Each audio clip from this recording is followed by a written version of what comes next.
Bien, el ejercicio 13 es un ejercicio un poquito más aplicado. Nosotros acá tenemos una función de concentración de un reactivo en función del tiempo. Imagínense un reactivo en química, en bioquímica, ustedes lo que ustedes quieran. Y tenemos que en el minuto cero, en el minuto cero del estudio, tenemos una concentración de 20 unidades. ¿Sí? Entonces, nos preguntan tres cosas. Primero, hallar la velocidad, digamos, la tasa de cambio de la concentración en función del tiempo, que sería, entre comillas, una velocidad, porque ya les digo, es algo conceptual, ¿sí? En 5. Luego, dado encontrado ese punto, tenemos que encontrar la derivada, ¿sí?, de esa función concentración, y luego estudiar qué pasa con esa derivada cuando el tiempo se hace infinitamente grande. De resto quiero decir lo siguiente. A ver, esta función de concentración en función del tiempo, si nosotros la derivamos, ¿qué es lo que obtenemos? ¿Sí? ¿Qué quiere decir la derivada de la concentración en función del tiempo respecto al tiempo? Bueno, si ustedes lo ven, esto lo que nos habla es de qué tan rápido cambia esta concentración en función del tiempo. ¿Sí? Piensen, por ejemplo, recuerden el gráfico. ¿Sí? Nosotros tenemos concentración en función del tiempo y el tiempo. Entonces, si la gráfica hace esto, si obviamente no es el caso de este, ¿sí? Pero estoy dando un ejemplo. Si la gráfica hace esto, por ejemplo, y yo estoy tomando un determinado tiempo 1 y después le saco una foto, digamos, en tiempo 2 determinado, yo lo que voy a tener es dos concentraciones, la concentración en 2 y la concentración en 1. Y ahí lo que va a pasar es que yo lo que estoy viendo, ¿sí?, es justamente esa pendiente, ese ángulo, es cuánto cambia la concentración versus el tiempo. ¿Sí? Entonces es como una especie de velocidad, entre comillas.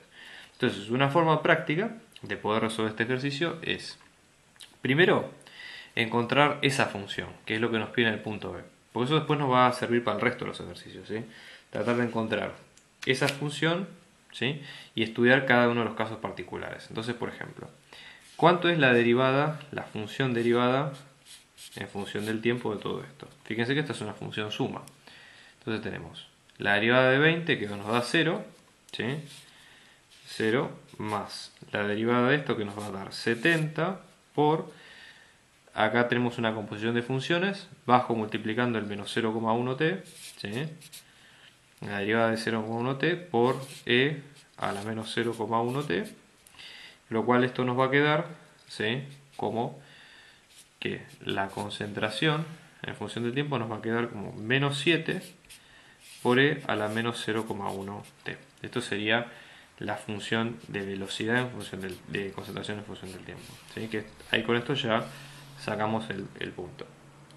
Entonces, ¿qué es lo que sucede? ¿Sí? Vamos a hallar en tiempo igual a 5, que es lo que nos pide en el punto, lo que nos pide en el primer punto. Esto sería la concentración en 5, la velocidad de la concentración en función del tiempo en 5, que nos va a quedar menos 7 por e a la menos 0,1 por 5, que esto va a ser menos 7 por e a la menos 0,5. ¿Qué quiere decir que el resultado nos dé negativo?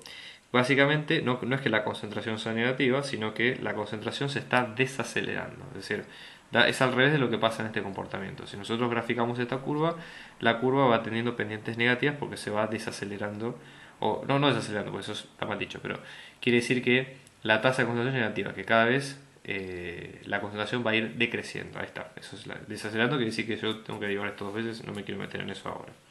Y luego en C, que es cuando calculo el límite del tiempo tendiendo a infinito de todo esto, observen. Esto me va a quedar menos 7 por e a la menos 0,1 por infinito. Esto nos queda negativo por e a la menos infinito. Y esto nos va a quedar 1 sobre e a la infinito por la propiedad del menos 1.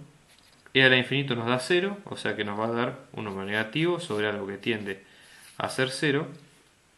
¿Sí?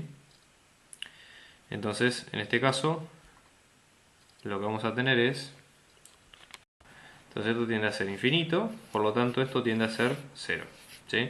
Entonces eso lo que quiere decir es que la concentración, que es lo lógico, es lo esperable, va a ser 0 conforme pase